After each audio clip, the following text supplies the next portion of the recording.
Hey, welcome back to the Life Coach Launchpad. My name's BJ, and I'm here every week talking to you about all the online business things that, as it turns out, need to happen in order to have a successful life coaching business. I'm a business coach. I love to help life coaches make more money, get more clients, have more fun, and to do what they love to do, what they're meant to do, and that's coaching.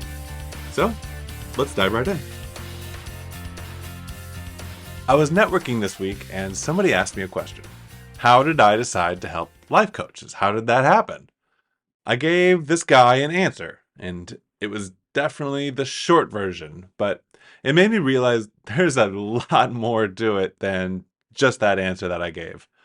The long answer, it really addresses this really uncomfortable, kind of painful stage of a coaching business where you're ready to continue getting good at coaching, but you need clients to do that. You need to basically create a business out of nothing in order to attract clients, but you're also in this really, what can feel like a very vulnerable state of being a bit unsure of your coaching skills and also very uncomfortable with putting yourself out there with marketing, sales pages, automations, websites, and so on. And that's actually what this episode is about. I'll get to that answer. I'll get to what to do about that and how to address that by answering how I decided to help life coaches. Okay, I promise I'll get there. Okay, but here's my answer, and it's three parts. The first part is I've always held a deep-seated belief that what you do for a living should be something that you enjoy. And there's other ways of saying this, and I'm sure you've heard it other ways also, is that I believe that you should have a connection with what you do for a living. And I guess we all want that, but I truly believe that it's possible. And I've seen it. It is possible. I know that it's possible. Something inside me completely lit up when I first heard about these online entrepreneurs sharing their knowledge on this new free source of information, podcasts.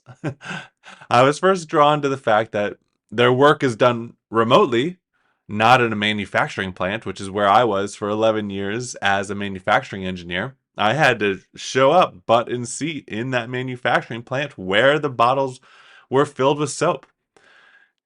People like Amy Porterfield, Pat Flynn, Chris Galebo, John Lee Dumas, they were all doing something they were very passionate about from anywhere. And you could feel that passion. You could feel that energy coming from them. And I was totally smitten. After working on the plan to quit my manufacturing career over the course of a couple years, it didn't happen overnight, I stumbled into helping my first client, who was a life coach. So I had this deep-seated desire to enjoy my quote-unquote day job, like what I did for a living, what I did during the day. And then I learned about life coaches when I started helping one with her business. And that was when I realized that, from my perspective, the average life coach is absolutely following their calling, their intuition, their gut instinct. They're looking to help others like they themselves found help. They are often looking to guide others through a transformation just like they themselves went through. That is the type of person, the journey that I identify with. I want to be part of making this world full of people doing what they are called to do. Life coaches of all types. I mean, it can be such a general term. Someone could stay general. It could be a general term that refers to a lot of smaller niches. But I haven't met a coach who is working their butt off to become a coach because their parents guilted them into it, or society expects them to do that, or whoever told them to do it, but they themselves aren't really feeling it. No, they're there because they wanted to be there. Coaching life coaches was the perfect match for my desire to do something I was passionate about and to do it for people also pursuing something that they are utterly passionate about. So I had this desire to do work during my quote unquote day job that I was passionate about from anywhere. And then I stumbled into this opportunity to help my mom, who is a life coach. And I branched out from there. That was point number one, that I believe that we should be passionate about our day jobs. And the second part of how I became helping life coaches is that I had this opportunity to help my mom, who is a life coach. She helps women lose weight in menopause. She grew up through the life coach school, and I had learned enough to be able to help her. I was coaching her to do the work. She was either doing the work or her VA was doing it. But she kept running into needing things done that her VA wasn't capable of. So I started doing the work for her. I was writing sales pages, creating the automations, writing emails, planning launches. I was pretty much doing everything except for doing the consultations, masterclasses, and actual coaching. Then it was a very natural transition. I started hiring experts to do the work. I've had contractors do big chunks of work, like a full website update or a full set of copywriting for a launch. I found that the message and the strategy can become distorted if you're too hands off. Too much of just handing it over to someone else for them to do what they think is best. But, it's been over the years. I found a happy middle ground where I have my hand ensuring that the client's voice is accurately coming through and every piece of the puzzle is contributing towards and following the strategy that we've developed. It's really about the strategy, coming up with the right strategy and following through on it. And when I started hiring experts, I got more time back and the quality of the work I was delivering increased. I realized I was ready to help more life coaches achieve their goals, which is exactly what I had been doing. I liked the feeling of helping one person. I wanted to help as many people as possible. So I started marketing myself as able to help life coaches. It was just a very natural transition because it had been what I was doing for years already. And yes, it was natural because I had the skills to do the work, but the plight and the journey of the life coach of a life coach is I feel a very strong connection to. And the third part of the answer is how I came to help life coaches make more money is the more coaches I helped, I observed there's a need for business acumen when it comes to starting a coaching business. First off, I believe that every business owner, every person benefits from having a coach. But the skills needed to start an online business are, or at least are very perceived as being, very different from coaching. But this is actually the whole point of this episode is that I thought of this the other day, and it is a significant point that just by being aware of what I'm about to say, you can use it to your advantage. So picture yourself as a new coach. You're going through a training program or you're going through the experiences that are giving you the skills that will turn into a coaching method and style. You've maybe coached some friends and family. You've probably coached a few people for free, maybe been paid, or at least you're definitely ready to get paid. And to progress, you need more people to coach. But to do that, you have to get the word out. You have to do marketing. This feels like starting a business. Some people will make a big deal out of that.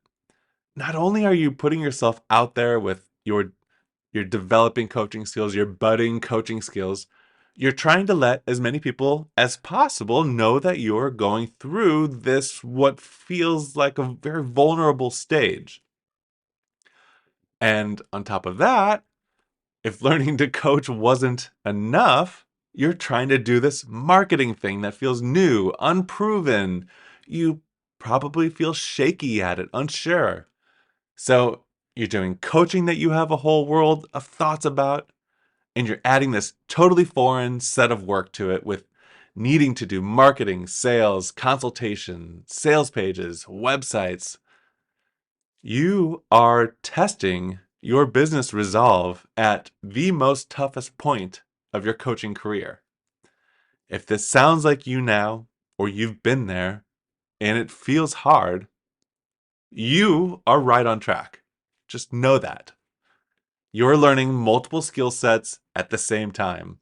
If you feel some part of your brain telling you to stop, to just go back to when things felt familiar and safe, that is normal. That is your brain just telling you to go back to the cave, back to safety. It's just doing its job. Your job is to push forward. Know that if you keep doing what you're doing, you will get what you want. I call this doing hard things. My wife and I talk about this concept with our kids. They don't want to do their homework, but of course they want the good grades, the recognition from doing it well, and of course, let's be honest, the screen time they will earn from doing it. But first, they have to do the hard things to earn the reward. And that's exactly how it is for us adults when it comes to work, a job, a business. Doing hard things is like going to the gym, like building muscle.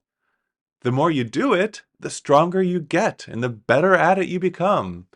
Just like in the gym, when you don't want to keep going because your muscles are tired, your brain is telling you to stop putting yourself out there with your marketing or telling people you're a life coach because that makes your brain tired. Now, putting yourself out there is the path of least resistance for your brain. You can strengthen your do hard things muscle to get your brain used to the fact that you know the right activities to work on so that you get what you want, so that you can become the life coach who has all the clients you need to make the revenue that you expect from yourself. All of this line of logic comes from what this guy probably thought it was a very simple question that I heard that I was received this week about how I got into helping life coaches make more money. Of course, there was a short answer that I gave to him at the time, but the more I thought about it, there's this whole long, nuanced answer that I also wanted to share because it can be helpful to hear that the early stages of starting your coaching business it's just such a unique time for you when you're balancing this wide variety of new ideas, new skills that you're developing. If you're in an early stage of your coaching business, if this resonated with you and you want some help getting through this uncomfortable place as quickly as possible, you can schedule a free mini session on my website at bjbutler.com. You'll get my eyes on your business. I can help guide you to make sure that you're doing the right activities that are going to push you forward to be making revenue the fastest. If you're past or almost past this stage, I can help you get to whatever the next level is for you. Group coaching, more individual coaching clients, making everyday business feel easier, getting all your business work done in less time. Whatever it is for you, I can help. You can schedule a free mini session on my website. All right. I'll talk to you next week.